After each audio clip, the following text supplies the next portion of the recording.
What's up? I forgot to What remove that. up? I meant to take that off, but it's still cool. I like that countdown. Yeah, it's not bad. I have to make a special one, a custom one. Let's see if we're live over here. Yep. Yeah. Gonna throw this on Instagram real quick. Okay. Super tech savvy over here. Yeah, I should have done that. I'll do that going forward once we're live. Watch this. It's like amateurs everywhere. Tech savants, yeah, like you said over here. One day I'll be pro. Yeah. All right, there we go. Good enough for now. Let's see. Does it show? All right, we got one. I think it says one person checking us out. What's up? One person. I think it Thanks says for one tuning person in. checking us out. We'll kill that. All right. I think we'll just start in a second. Yeah. So anybody that's gonna, we talked about doing a tier breakdown, which we're going to do next week. We haven't, finalized that yet because everybody asks us, what inserts should you get, what's out there. So we're going to put a pretty comprehensive list together of like, I would say 96 through 99 being the main ones, and maybe a few outside of that, but just a full detailed breakdown of what's out there. A lot of people actually probably have never even seen before. Even just 10 minutes ago, I got asked, "Oh, what should I buy?" So I know that'll be a useful list, for people. And then I know I get asked a lot, how do you collect or what do you collect? I posted something on Instagram the other day about selling stuff on eBay, and somebody's like, "Oh, why would you sell all those grails?" And I'm like, "Ah, those aren't really grails." So, do you want to lead off? Like, I figure we'll discuss like how do we collect? Like, well, how do you Yeah. collect? Mm-hmm. What's your from day one, and like what's your thought process of building a collection? Yeah. So, I mean, I'm going to go way back here. I mean, I started collecting back in, I want to say like 1993.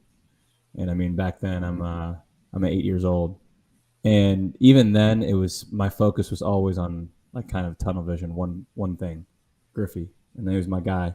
So it was like, when I look back now, I think about how, I guess, structured I was even as an 8 year old. So there were three things that came to mind that always was kind of driving my collecting style, and that still exists today. So the first is who I'm collecting or what I'm collecting, and it's Griffey, specifically cards, not memorabilia or anything.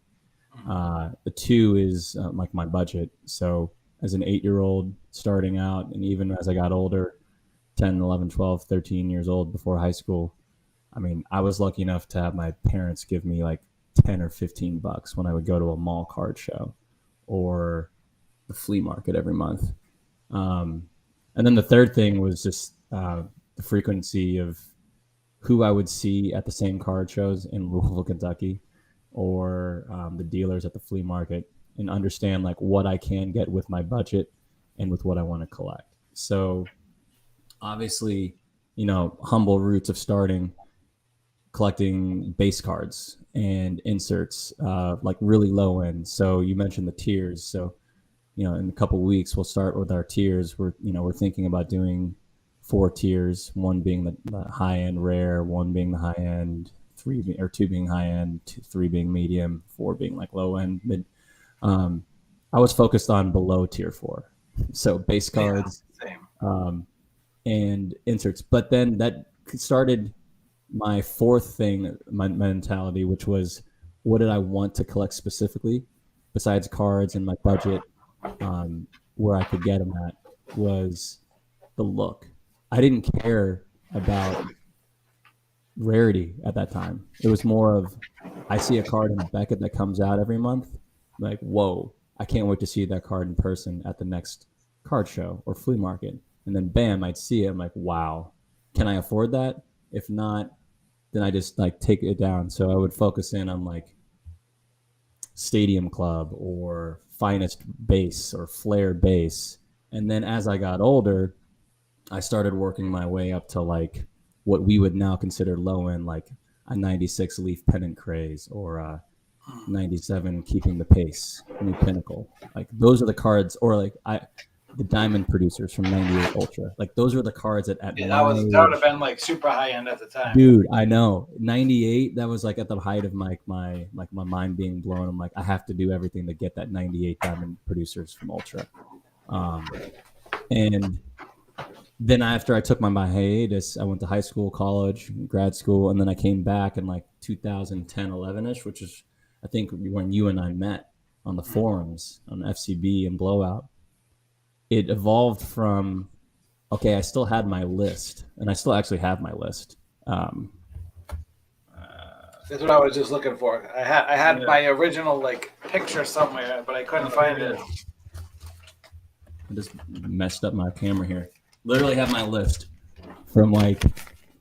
What year is that? This is like from the 2000s.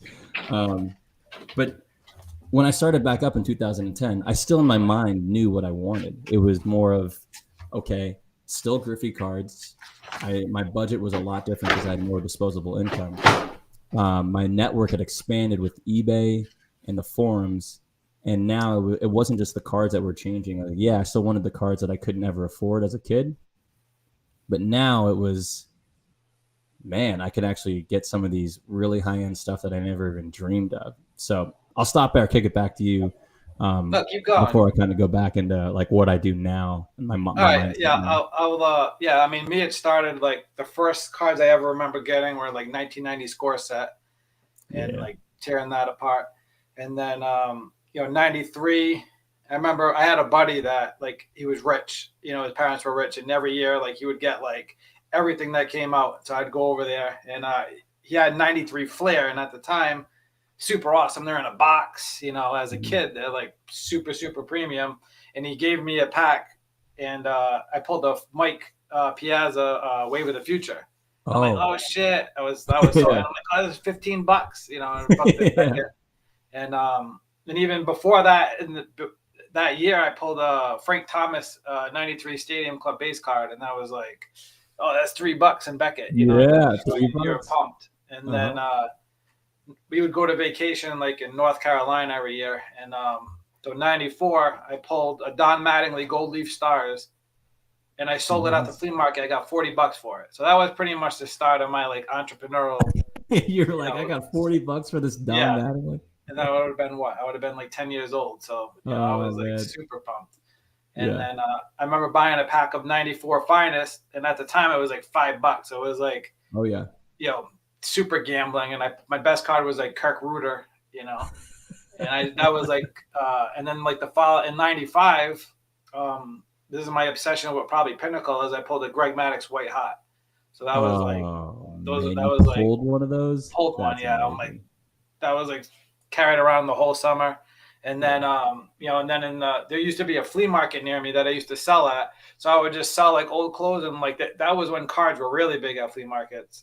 Yeah. Oh, yeah. And there was like a little section of like a ton of card vendors. And I remember 95 Summit, I pretty much bought like the dude's whole box, and like I just, that set was always stuck with me. Yeah. Yeah. Those are awesome. And then after that, it was like,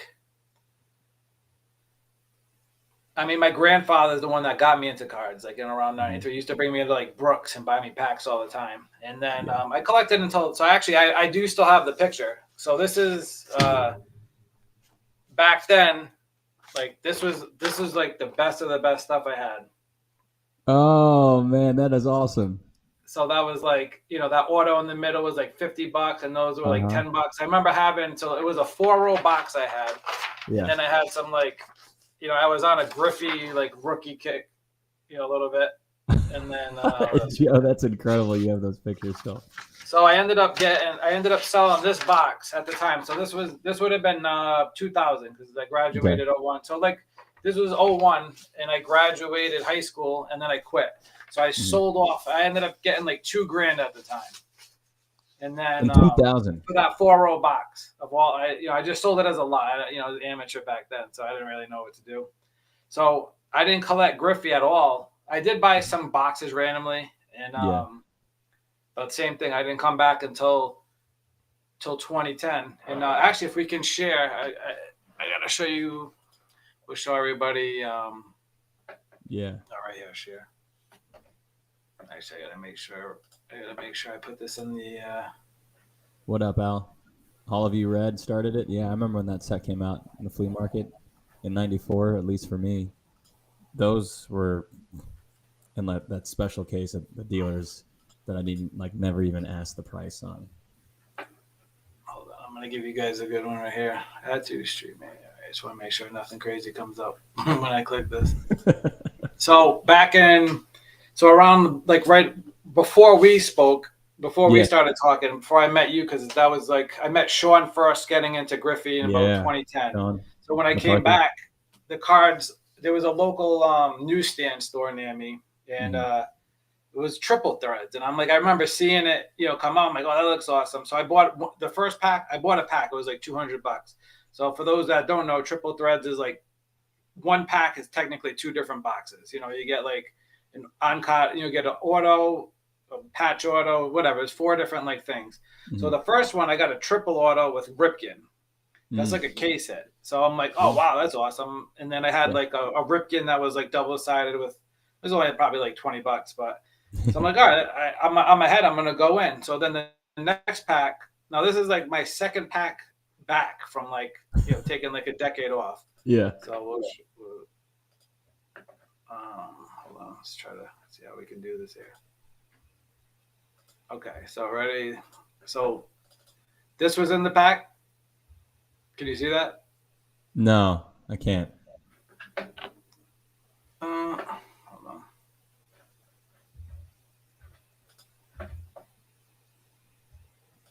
How about? Oh, you can't see this now. No. Oh, all right, hold on. I see it. Here we go. How about? Yeah, now I can see that. Okay, so we got. So I pulled. That was in it, and then you had. Hold on, sorry guys, we're an amateur. I'm an amateur at this thing. Then it was. You must have been thinking oh. So then it was this card. Yeah. We got a booklet. Yep. So it was look at Ruth Bellhot Musial. Ruth, holy crap, Joe. And then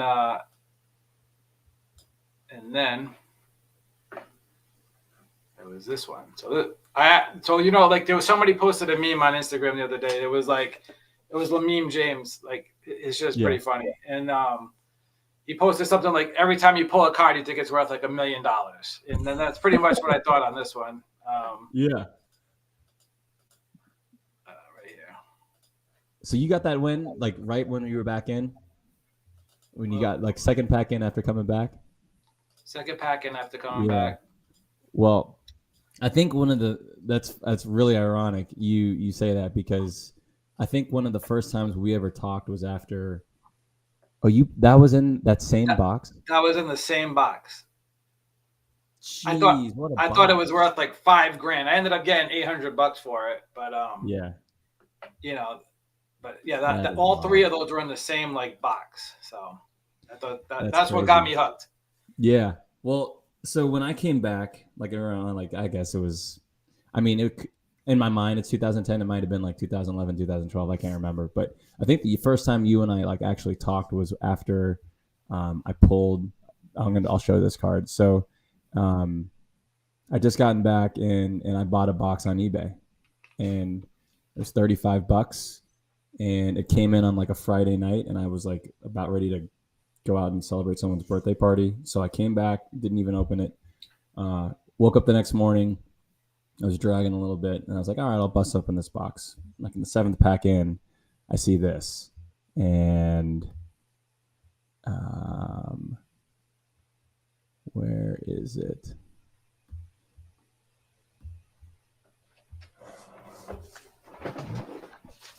Not that.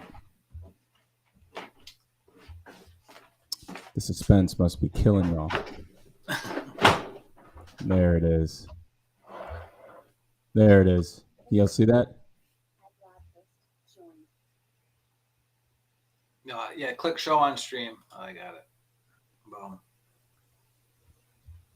Yeah, that's dope. I did. Y'all can't see that yet? No, I can see it. I just hit it. Oh, okay, cool. Yeah. Um, and I think like that was when you were like looking for that card. I was like, this is still like your favorite card ever. And Yeah, this is my favorite card. this was one One of of those those. dream. Yeah.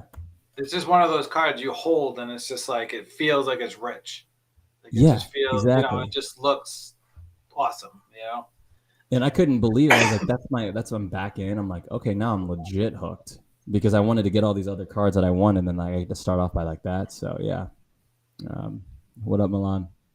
Um, so yeah, it's like that's kind of cool. I never knew that you and I both started our journey back in with massive pulls from packs. But um, when I got back in, it was more of like, okay, so now I think about like my collecting style. It was still the same. It was still Griffey cards.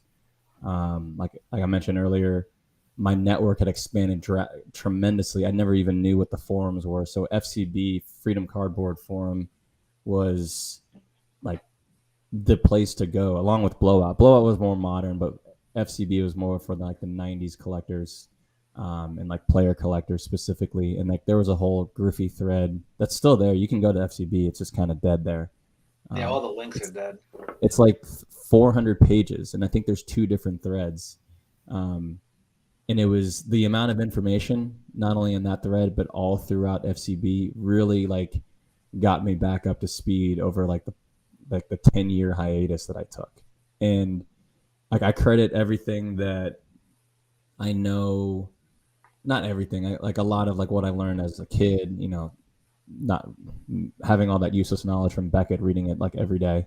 But then all the stuff that I read on FCB like really set a foundation for, what I know now and everything I've learned, up to this point. So then it turned into, oh, I can not only get information from this FCB. It was like, well, since I was new, I needed to get that information. So I still wanted the cards, know what I wanted, but then it was like, oh, I can actually talk to people and make deals with them, get new cards, find out where certain cards were, and from then it was just like a mind explosion of knowledge, opportunity, and the cards themselves. Because then, like I said, it became more and more of like crossing like stuff off my list. But it was really cool because these were some cards that I only dreamt about owning, or I saw pictures of in Beckett, or never even saw a picture of a Griffey because I never saw them. Mm. And beyond that the gold embossed refractor, you and I both know YLAF, and anybody that knows that name from eBay, back in like when we started back up, like ironically, had been collecting Griffey from like back in the day. He was one of the original OG guys, collectors, and that was right around that time when he was just selling off every single high end card. And like my number one card for like over 5 years was the '99 Essential Credentials Future to 104, the gold one, Mm. and I got that from him for like 275. And this can kind of go into like what we talk about later on in this episode, which is like the '90s market in general. Like at that time, 275 was about market for a Griffey Essential Credentials Future.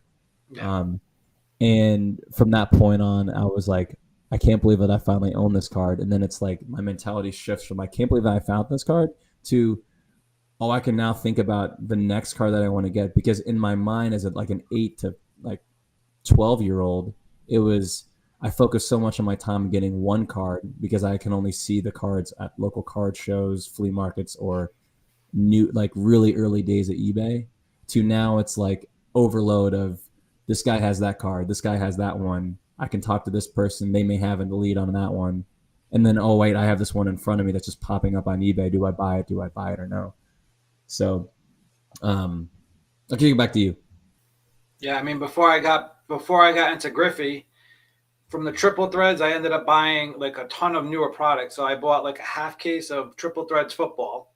And Mm-hmm. then like I had pulled a Kaepernick at the time, which I wish I would have kept it because I ended up like blowing up. But I had like sold all that. I bought more baseball triple threads, and then I got into like prospecting was big, and I was all over blow. Like how can you guys even rip wax and make any money? And like when I Mm-hmm. was like super amateur coming back, but that's kind of my first foray into grading is because I opened 2 cases of Bauman Draft, and that was Yeah. my like I pulled a Superfractor, I pulled Jose Fernandez Orange Auto, and then like around that time like I had like just a ton of Bauman Chrome stuff, Mm-hmm. and like before I even really knew how to grade, like I sent a bunch of stuff to Beckett, and I was like 22 for 22 with gems, and I had 3 10s. And like this is before like in my mind at the time, PSA was like super hard to deal with, and like I didn't get it. And then I switched over. I'm like, you know what? I want to focus on Griffey again. So I'm Yeah. looking through the Beckett, and I'm like, oh, these are fucking everything's $40. This should be easy. I just go buy it all. And Yeah. then that's when I like messaged Sean, and I was like probably lowballed him or something, and I was like, oh, it's only $40 in Beckett. He's Mm-hmm. like, yeah, that it doesn't work that way anymore. And then Yeah. that was my training on Beckett is being useless. Mm-hmm. So then I started. What ruined me early on was the fact that I was really good at finding things. So I would Yeah. move some things I probably shouldn't have. Um, Oh, Joe just got. Well, just me. Lon, you just found out about FCB. Man, there's a Jeter thread on there. Enjoy that one. Um, as far as where I think that 99 Griffey's Rubies is going to end at, the Jeter one for 20. The Griffey's got to go for 30, right? Hello, Back? I'm back. Yeah. I have no idea Yeah. what just happened. I didn't even touch it. Well, I kept it going. Dom, what's There's up, a man? Dwayne, what up? there's a ghost in the room. What the fuck? Um, No, but you're getting to a good point there about not only the oh yeah, pricing, but then how you found things, and you're saying that certain things you're yeah. like looking So back, you shouldn't have moved. so like one of my first big trades was I had this 99. I think it was MVP. The auto that's faded. I think you had it too. Oh yeah, mm-hmm. Was that MVP? Or SPX, the winning materials. yeah, winning material. So Yeah, and the 24. Mm-hmm. 24, and this was like kind of my first like taste of like, all right, if it hasn't been on eBay a while, it's gonna blow Yeah, up. So Sean wanted that, and then at yeah, the time, like I like again we were going through Beckham, like he had a bunch of ultra inserts like yeah. starring roll, cut Mm-hmm. above, and we ended up. I actually found the picture the other day going through my pictures. I should have brought it up, but he we made it. It was like a 10 or 12 card for one trade, and at the time Yeah. that SPX was $550. That's what we Whew. valued it at. And then he Yeah. gave me all these cards. So I ended up didn't want I ended up selling them all at auction. And then Mm. the cut above, this was back in like 2012, and Yeah. the sales, like I still have the picture. It went for $550, which at the time was like the most it ever went. And like all the Yeah. insurance went crazy. I'm like, dude, I'm sorry. Like I didn't realize, like it was just like Yeah. super crazy. And Yeah. and then from that point on, like, there was a bunch of sellers. I found 2 Red Crusades within like a month. Yeah. I Uh, remember that. Marigolds, like that lot I got from Ev, like Mm-hmm. I still have the picture of that somewhere. That was like 30 cards deep, and it was Yeah. like I was just able to find so much that I almost like kind of took it for granted that like the stuff would always be available, like at some point that I could find it. And Yeah. that really, we know that's not the case. You kind of have Mhm. to, especially now, it's drier than ever. If me and you aren't selling it, it's pretty much not coming up. Yeah. You know. Yeah. That's a good point you bring up too about that lot with Ev. So like at that time, I don't think we were both aware of it. His market, it wasn't necessarily, and again, we can talk about this here in a minute when we go into that. His market wasn't necessarily soft. It was more of like the baseball card market. Just that's where it was at. Hmm. I mean, the high end rares that now, like an Essential Credentials Future that I was talking about, that I got for $275. That's what like a raw. That's what a $6,000 to $8,000 card, and a PSA 9 is probably like what 10 to 12. Yeah. And think about that. And then back then it was $275. That's just what the market was. Like a PMG Griffey was like under 800. $1,000. Yeah. I had 800 4 of bucks. them. I wish I Yeah. kept stashed them away. I remember, and that's the thing. Like you said that you kept on getting all the, you were finding these, and like you were finding them, and then I was doing the same thing, just on a completely different, like meeting different people, or maybe sometimes the same people. And yeah, like you and I may have been competing against each other either publicly or privately, but it's more of like we were able to find the cards, and not just us, everyone else who was looking for rare Griffies, who found a way to network through FCB, eBay, like eBay sellers, private messages, and then the like networking through other people you would meet that are also Griffey collectors, old and currently going on with you, guys that were selling off. They were all able to find these cards too. It's just at the time, everybody thinks the status quo is Griffey's not really comparable to anything outside of baseball, like basketball, and basketball still outsells. And for baseball, it is what it is. It's just cheap.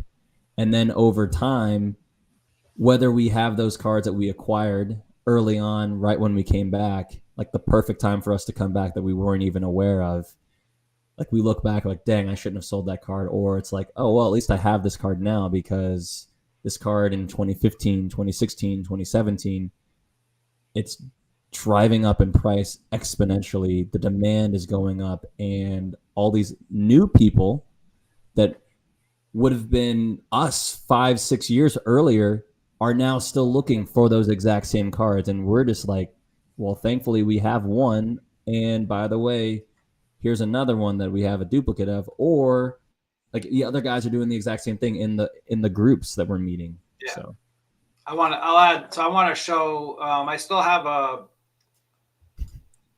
I'm gonna share this. So I went through 4 iterations of collecting. We'll call number 1 the high school one. Sold that off. I came back, found some stuff, and then I'll share this right here. That infamous picture of yours, the No, 9-box. This is my second iteration. Can you see this? Hold on. So this is like my second iteration of collecting. So some decent stuff. This is an old ass scanner, so you can't tell refractors or not. Like that was a gold refractor. That's out of 20. So it wasn't like terrible, but it wasn't like it is now. Yeah. Hold on, let's see if we can. Is this scrolling on the screen? Yeah. So it is. Like I had some decent stuff. So that was like my second iteration. Yeah. Then I sold it all off. And then people always had an issue with me selling off stuff, which, put it this way, if I was like a hoarder, like nobody would, like, I look at it as, because to branch away, like with the bonds collectors, they always bitching about flippers. But me personally, I'd rather have somebody buy it and me able to get it than somebody buy it and it's stashed away. So I'd rather pay more, but at least get the card than not be able to get it. So that was number 2. So then I came back, and then when I came back the third time, I focused on like, John Boomco. He's kind of like MIA most of the time. But me and him, when he came back, he was new too, but he was from the basketball market, and then everything was just condition. And at the time, Griffey stuff really didn't carry a premium PSA 10, and I remember selling some stuff. And so when I decided to come back for like good, like we'll call it like the 3 and 4 kind of blended together. But when I came back, it was 2018. Everything you see on my Instagram, I've gotten since October of 2018, because I had sold everything off. I had a bunch of I got a new house. So that's actually a regret. Is like I had the Marigolds, sold those, should have kept them. But, I sold everything, then started cleaning again, because, you think you're out, but you're never out. Exactly. So my goal when I came back was like, all right, everything's about condition, and I said, what, I'm just going to get everything PSA 10. And like the thing about, like I always say, knowledge over money, is I knew where basically the bodies were buried. I knew where all the cards were that were already PSA 10. Just how do I connect the dots with getting the raw ones to trade? So basically when I came back, that's what I focused on, all PSA 10 stuff. I remember showing you like the 98 Atomic I graded that. 93 Finest Refractor was actually my first 10 that I got. So like I just built up from there. if you want to finish me off on that while I Yeah, moving. you're making me think about like my iterations of collecting, and it's not as like cut and dried like as you as like three different times you're selling off. It was more of like an evolution for um, I guess my style. So again, like it's nothing is changing. We're still Griffey. We still are now expanding our network, and we're expanding, the income that we have. But we're not. We're now leveraging now, like where we are now. We're leveraging our collections to obtain some of the cards that we really, really want, or that most people would label as um, unattainable or extremely expensive. Because, I mean, you and I talk about this a lot. Like, we're not anywhere close to being rich, or Right. like there are a lot of people who are very well off, that we see maybe on Instagram, and that's great for them because we hustle in our own ways. But like early on, it was, before high school, it was get what I can with the money that I have, base and low end inserts. And then when I got back in 2010, um, from like 2010 to 2015, it was I want to get every single. In the back of my mind, I had one thing. It was the motto: buy it now, get it more, or pay more for it later. And I didn't really have that like that exact line set in my head, but it was more of like, if I get this card now, then I don't have to worry about what it could go for more later. And Mm. then it was more of, it was my I was focused in on just totally crossing off stuff on my list, starting with like any high end that would come up in my mind that was high end, immediately gets precedent over anything else lower end, because I'm like, I don't want to deal with not.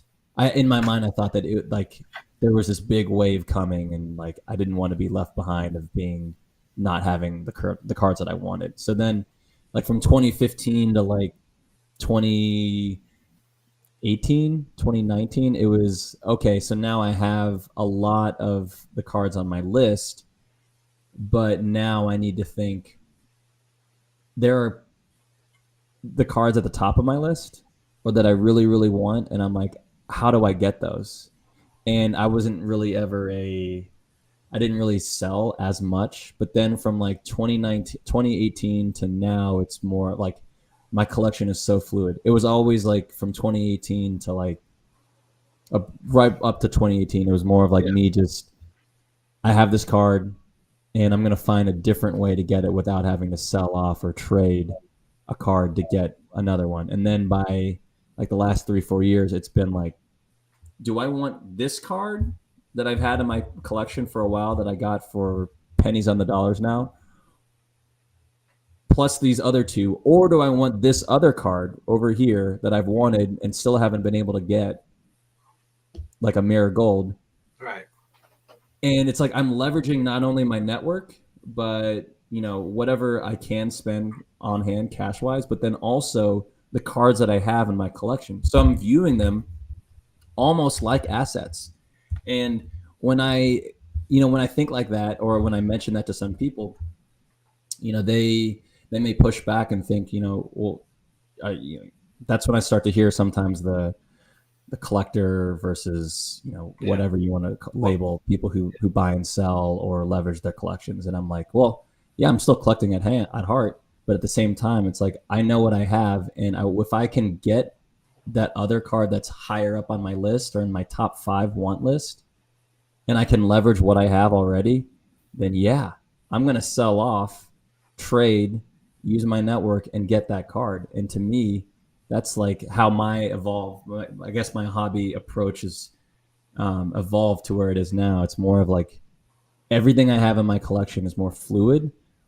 I still have like those top ones that I'm like, those will be like the last ones I ever choose to move or sell.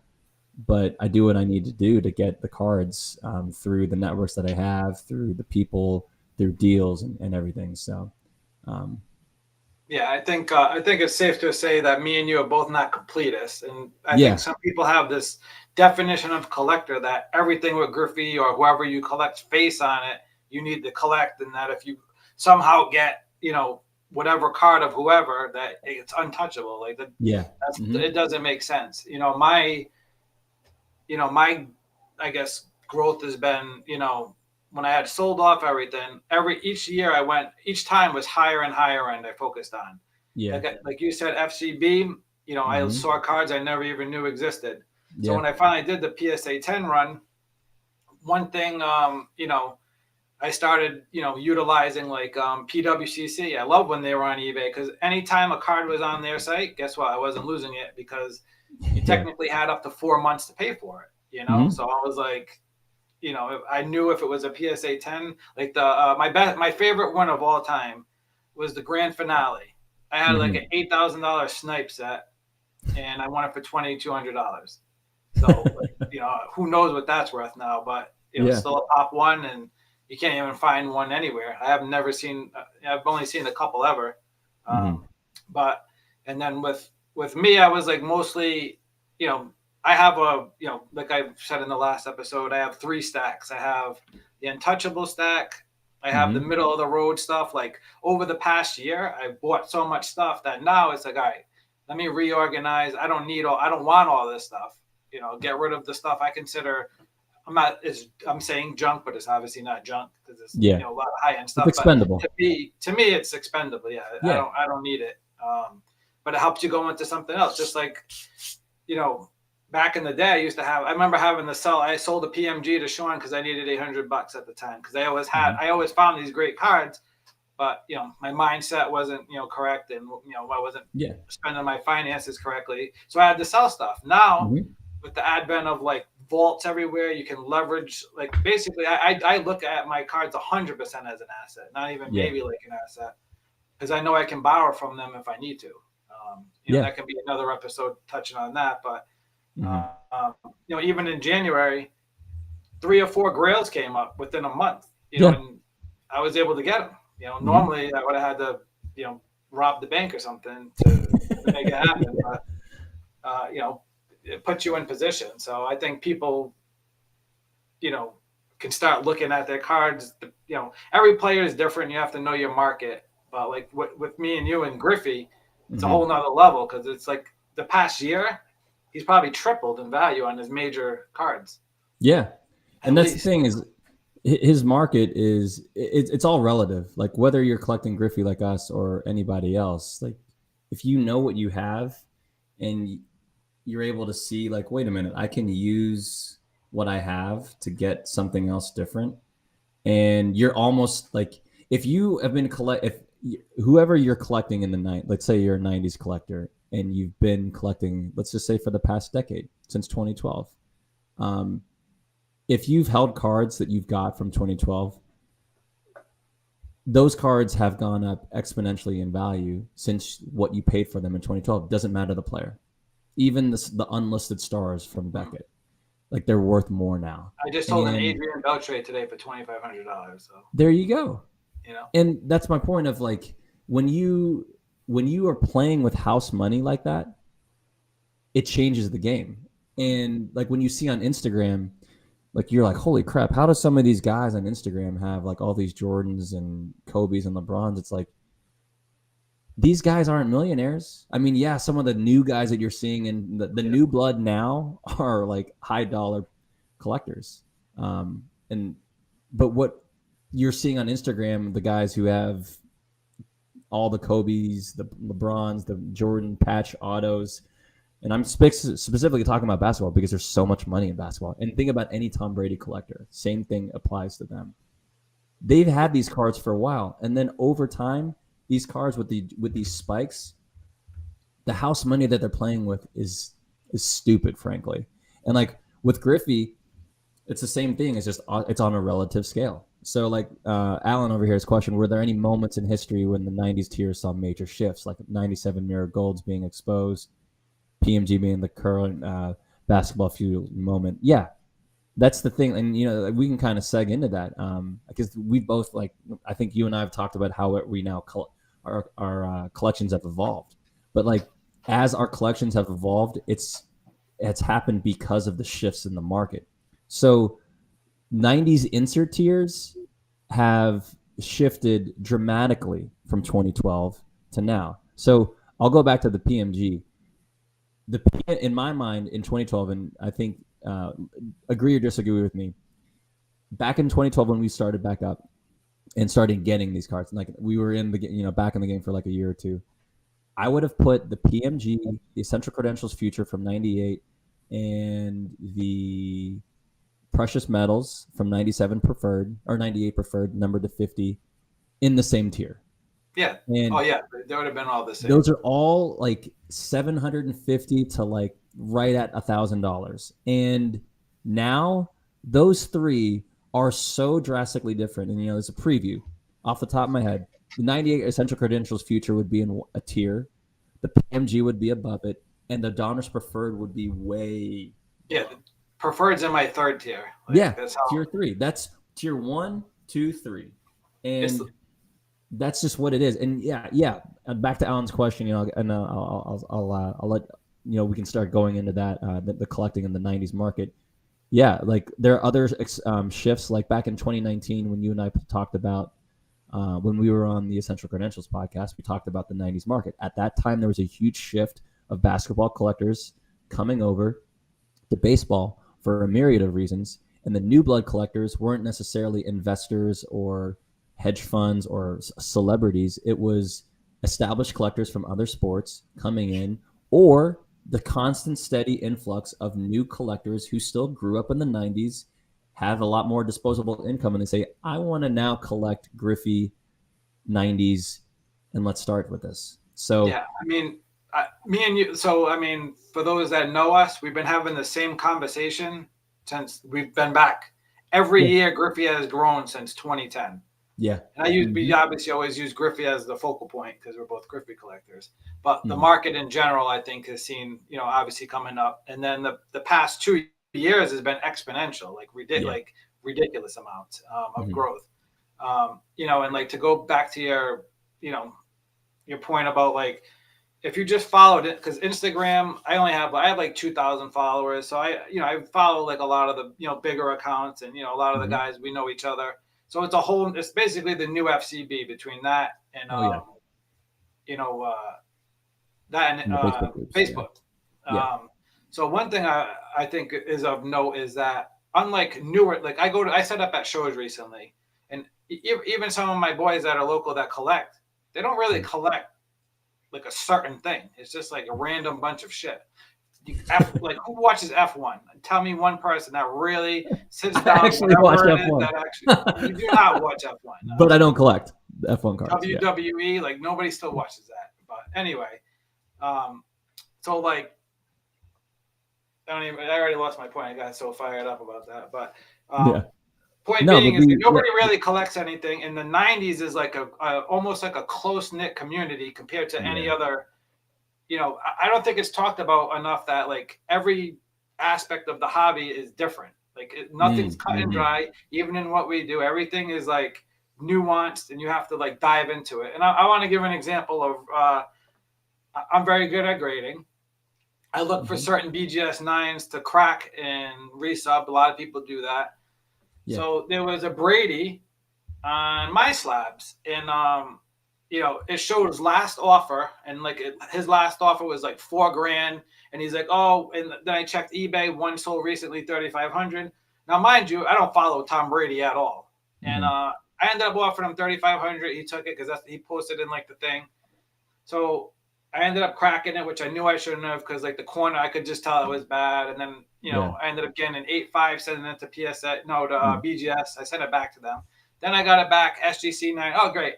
I go to sell it. I look it up, $1,000 now. And I'm like, basically, there's so much, like with the Marvel, me and Ronnie talked earlier today. Yeah. For those following the Marvel stuff, like it's tanked. There's a lot of fluff in the market. There's a lot of people, both manipulation and have no clue with money. You can have a lot of money throwing it around and stupid shit. But like, if you're not focused on something, you're probably gonna lose in the long run. Just chasing hype. Like me and you, we've been collecting Griffey. Guess what? We know we're not gonna lose. Where if you go into, if I go buy, F1 Tony, whoever like that dude is, what's his name? The main guy that's worth Max Verstappen and Lewis Hamilton. Yeah, Hamilton. That's it. Yeah. I have no idea what I'm buying. I'm going on a prayer. Yeah. So. It's just again, knowledge to me is like before you go buy stuff, learn about it, ask around, research.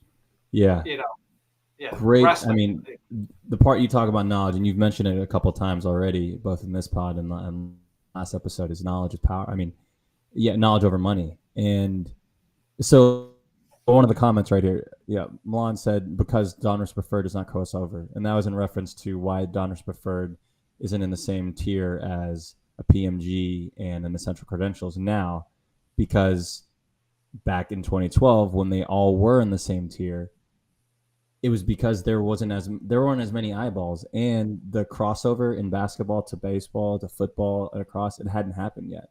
So because Donruss Preferred was only in football and baseball, the basketball collectors, which drive our hobby, they didn't have that set, and that's a big reason about why now you see the PMGs and Essential Credentials are still like the most sought after parallels. And then, so like you were saying about also like F1, Marvel, and that if you don't know the market, then it's a very, very dangerous thing to play. And like, so a personal example for me is um, I actually have some Griffey cards or non-Griffey cards in my collection. I have a Jonathan India. He's a guy on the Reds. He won Rookie of the Year last year. I'm a Reds fan. So I'm like, I'm going to buy this guy just because I think he's cool. And if he does something great on the side, okay, great. No problem. And then I'll have a little, something to just extra to cheer for.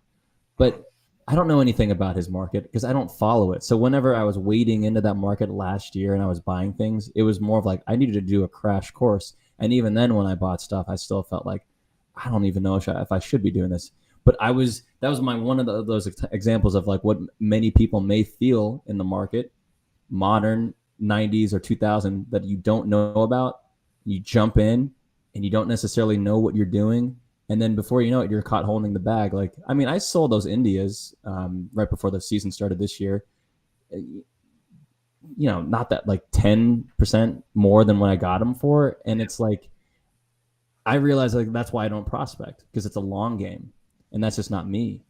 I'd rather stay in with Griffey with what I know. I stay in my lane, like that term, stay in your lane, bro. And it's like, I have trouble keeping stuff that I don't really care about like yeah, long term. It's just like I exactly. had a I had the full sunny gray super with the super fractal all gem rainbow at one point. I sold that way too soon. Mhm. Who else did I have? You had I had Francisco a Lindor. Lindor. I had Yeah. a purple Lindor BGS 10 orange auto. Like that would be worth like 50 grand. Who knows what that's worth now? I Yeah. sold that for a grand. Hmm. I But had like a stack like this of like just like this. That's a big. There we go, bigger stack of like all rookies and stuff. Like, and then last year I gambled on Keston Hira. That didn't work out.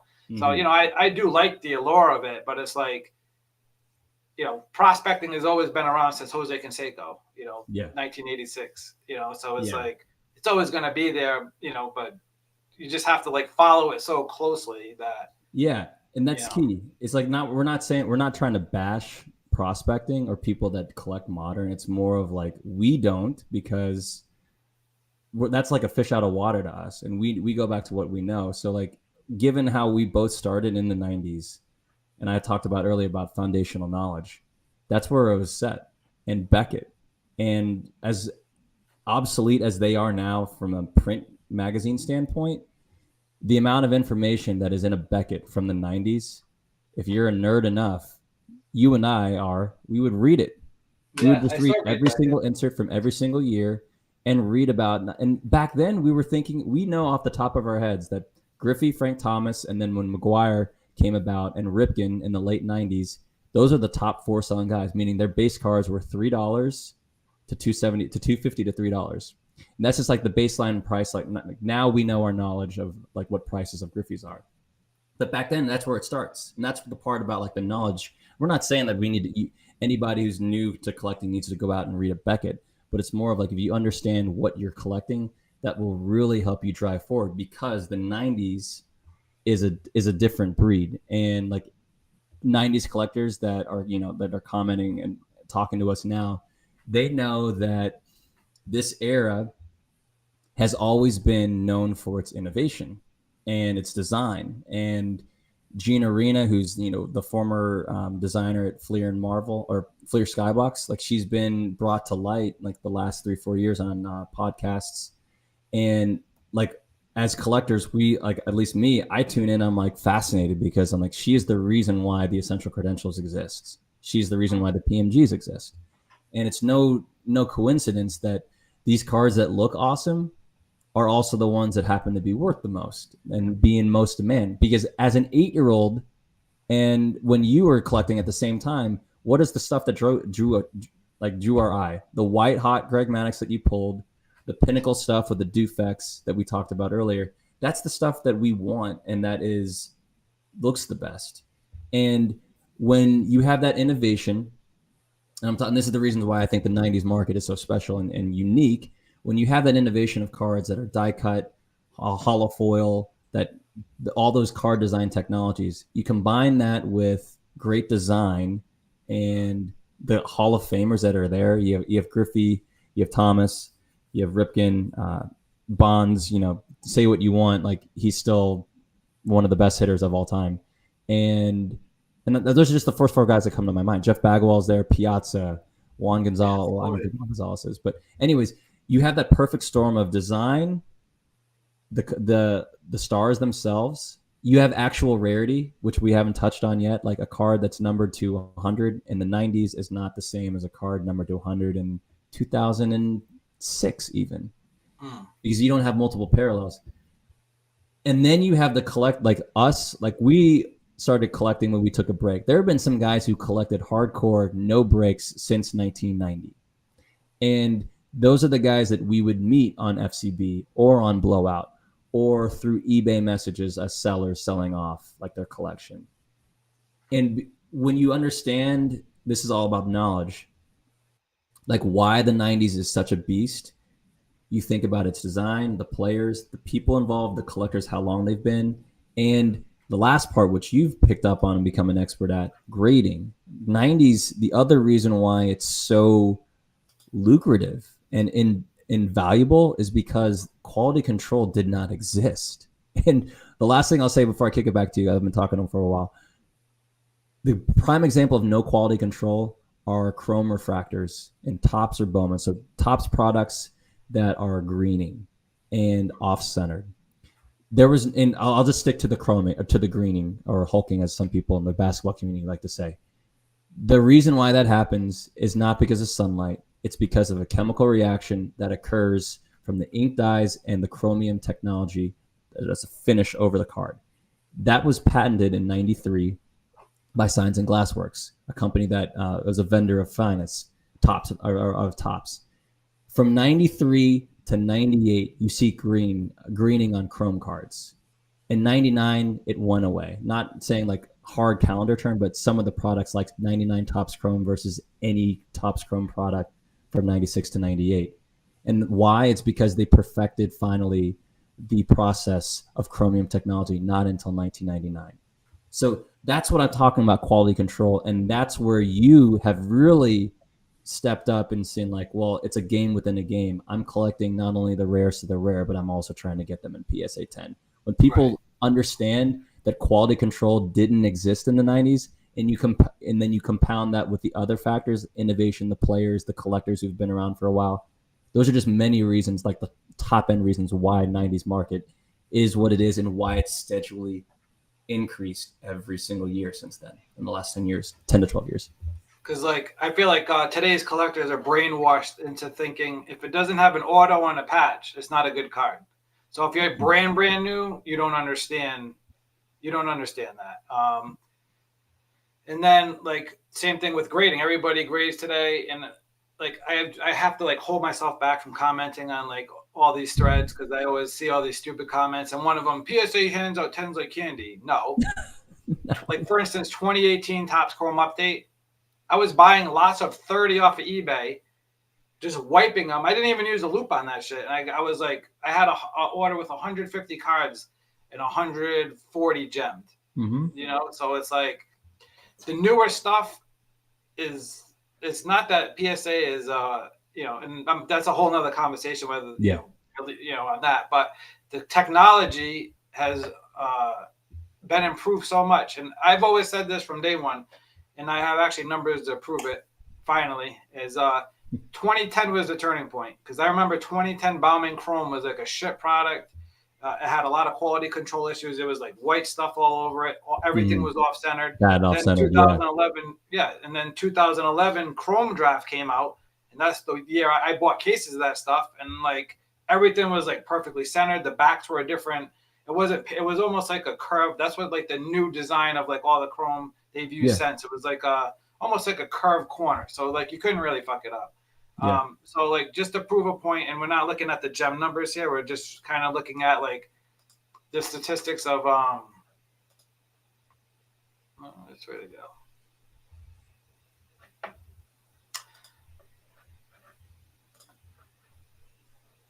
Oh, there we go. No, that's not it. All right, we're getting there. All right, there we go. All right. So, can you see it now? All right. So if you look at this chart, gem rates. Now that's not really the important part. The important part is like look at the drop off from like the 2020s to the 90s. You know, you got like what is that? Almost a 40% difference in gem rate. Wow. You know, and then you're looking at the 90s to the 2000s even. So you're looking at like 16% to 20%, and that's the all of 2000s. You know, so that always backs up what, you know, I've been saying since day one is, you know, the 90s, you could open cases of stuff and not pull gems, you know? Yeah. You know, and not to say like, you know, a lot of people put like, you can make any number skewed to be any way you want. Like I always say, people say, oh, there's only pop one, it's the only one graded, but there's certain sets. Like for instance, 95 Bauman's best. I would pay almost anything for a PSA 10 Griffey.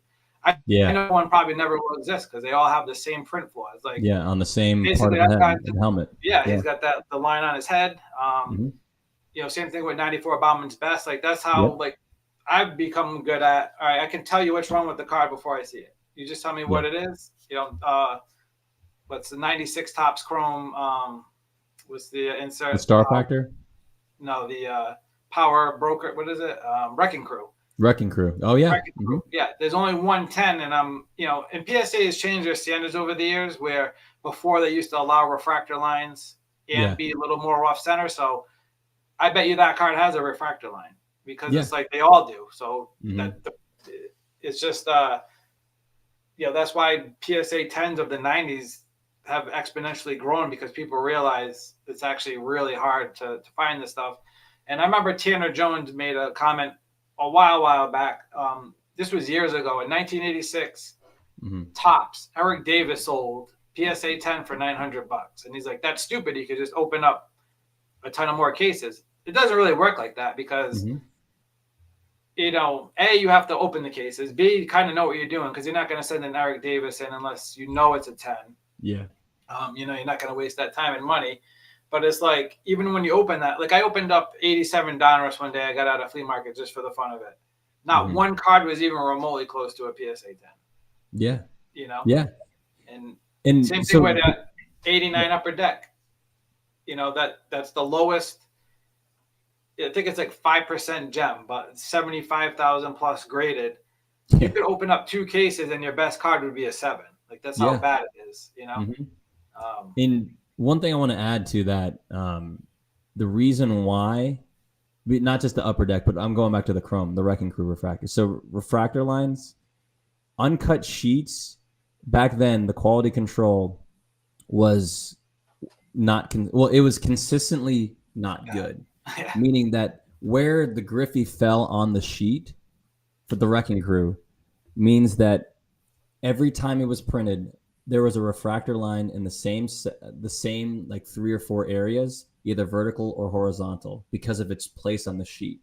So because you see refractor lines are not random. They are because they're on the sheet. And when you print off, if you look at a sheet of, let's say, 100 cards, where the sheet gets fed in and it's given the chrome foil technology or the refractor holofoil tech, it's fed into the same, it's a sequence pattern. So every so often there's going to be a refractor line. That's one of the problems in the process they got rid of eventually. I think in the late '90s, early 2000s.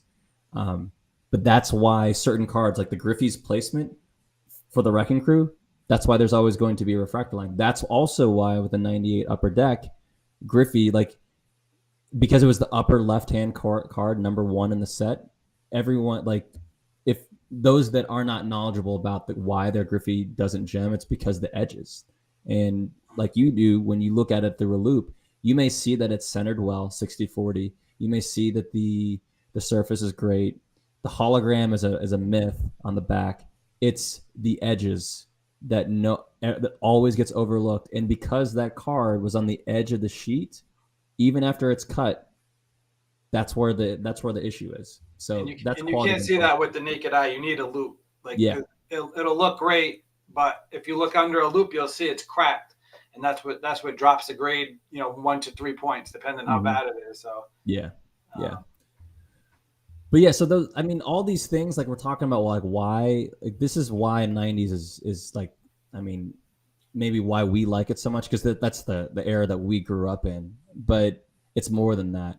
And when you have the collectors, you have like all those things those factors that I talked about contribute to why you've seen it consistently go up over time. Because one of the comments here on the chat is like, F1 Marvel Wrestling all hype. Like right now it's hype. Yeah, I don't know what it could be sustainable later on, but all we know is that when you're buying something established from the '90s, you already know what you're getting. So maybe you could think of it from a gambler's mindset of like, it's the lowest risk with the highest reward, because you have Hall of Fame stars, you have designs that are still coveted and reproduced by modern card companies today. You still have the same collectors who grew up then and are still collecting now, and you don't have to worry about, well, what's this card going to be in a while, because it's already established. So when you have all those things in play, all these legacy things, if you want to call it that, that's like why over time, the harder it is to find every single year that the calendar year passes, you're like, well, that's another year passed where a few of the rare cards from the '90s popped up on eBay or privately sold, and they're now in the hands of a collector that's going to hold on to them even longer. So that's 1 to 2 to 3 to 5 less of that card on the market because it's been snapped up, so to speak. And when you continue to bring in the new collectors and you continue to bring in the new money or old money, and people, like you said, that are emailing you, hey, I just got back into collecting, I really want to make a splash. It's like, well, I mean, you can get what you can get, but and I'll add to that, the learning curve is what kills people, because like there's a lot of times I offer people stuff, they're like, oh, I don't want to spend that, or they don't think it's a good price. Guess what? 6 months later, they're like, oh, I probably should have bought that, because I'm in the position where, from day one, because I sold you a lot of stuff, I was always like one of the people that, like, I sell stuff that you just don't normally see, because I'm not a big double guy. I'll use doubles to trade, but and to go in with, like, I'm just looking at the '90s group right here. We have a dedicated 1.5K members in just the '90s group, and the Griffey group is 6,000. Now maybe all these guys aren't hardcore, but overall, there's just in the past 3 months, just Griffey alone is a floodgate of new people. Yeah. And I mean, even again. I'm sorry, interrupting. I'm an admin in that group, and every day 20 new members ask. Not all 20 get in because they don't answer the questions. It's as simple as answering 3 questions. But same with the '90s. It's the same deal. The '90s thread was kind of like slow on membership, and now it's just like the '90s prices, gradually 1 to 2 every single day. So, I mean, and like to kind of piggyback off last week too, with buy now, pay more later. Yeah. And one of the reasons I personally like eBay is like, for instance, the fusions. I bought a fusion lot, titanium. I only wanted the Griffey, so that's kind of like, all right, I'm gonna get rid of the rest. And I'm like, I had people reaching out to me, and I'm like you're not getting it for $300 because I know it's not worth that, And I sold, I sold the Chipper Jones last year at auction. I got like $600 or $700. Yeah. Somebody just said a $1,500 buy it now. Same thing with Adrian Belcher. That was a $50 card last year. And I got Yeah. 2,500. So it's like, you know, again, if your player has a big card, you only can spend what you want to spend. But like if it's rare enough, I would probably grab it now before Yeah. And it gets locked up. exactly. Like the buy it now, pay more for it later makes it sound like whenever I throw that around or when we're talking about it, it makes us sound like we're like Car sale. money bag assholes. It's like, no, it's not that at all. It's more of a, like, if you have that mentality, it can help you think and frame how you want to approach getting that card. I'm not saying that you just buy it with the cash or like you go into debt. It's more of like, if you really want the card now, think of other ways to get it. Because if you leverage what you know, that the 90s market for the past 12 years has been steadily going up, and then you think about, well, how can I get it? It's not just about straight money. And the one last thing I'll say about the gradual increase of the market, some people may, and I even think about this, like, is it sustainable? Like, not everything continually increases. It's not like we're saying that Griffey's market is like this. It's more of like, it goes up, plateaus, and with spikes. But unless there is something that's unforeseeable, like a horrible world event, I don't see, it's hard for me to imagine the Griffey market tanking. And if it does, then that's going to have a trickle down effect on everything, because Griffey leads the 90s baseball market, him and Jeter now. But it's just one of those things where it's like, there would need to be something that you really have to conjure up that is just so unexpected for there to be a drastic drop. I'm not saying that it's going to go, it might go down and then level off, but it would need somebody to prove to me over time. Well, with And that, that's what the beauty of this is. It's steady, gradual increase gains. It's as safe as it can be. well, it always comes down to how much is exposed at one time. Yeah. So if you have like the fusion, a couple came up. Now one can't really come up for a while for it to continue to grow. Great example. A couple of years ago, 7 golden Bosch refractors came up in like 2 months, but the last one sold for $2,000. That car will probably sell for over double, triple now. So it's a matter of like, all right, what comes up in a certain span. But like even like between just the guys we know, take a card number to 50. 10 of them are already off the market. How many are still in packs? So it's like, that's the things you got to think about. Like I have certain cars that are locked up, and when you get into the stuff that's like 20, 15, like if you really want it, it's most of it's already locked up. And there's a lot of private guys out there too that you don't even know have this stuff. Exactly. Like not everyone's public on Instagram. So like when you take that card that you said is numbered to 50, let's say 15 are owned, let's say 10 are still in packs, let's say another 10 are people who don't want to be private and don't want to share. My math is 35. That's 15 possibly left. And I said I was done talking. But the one thing I want to add on to what I was saying about like an event causing everyone to leave. What would cause the market for Griffey and therefore 90s baseball, Griffey and Jeter, to tank, is if there was a mass exodus of their collectors leaving the market for some reason. And because it's all driven by demand. Let's say that even like all of the new collectors who left who have come in, Griffey, Jeter, Bonds, Thomas, Ripken, in the last 10 to 12 years, let's say they all left.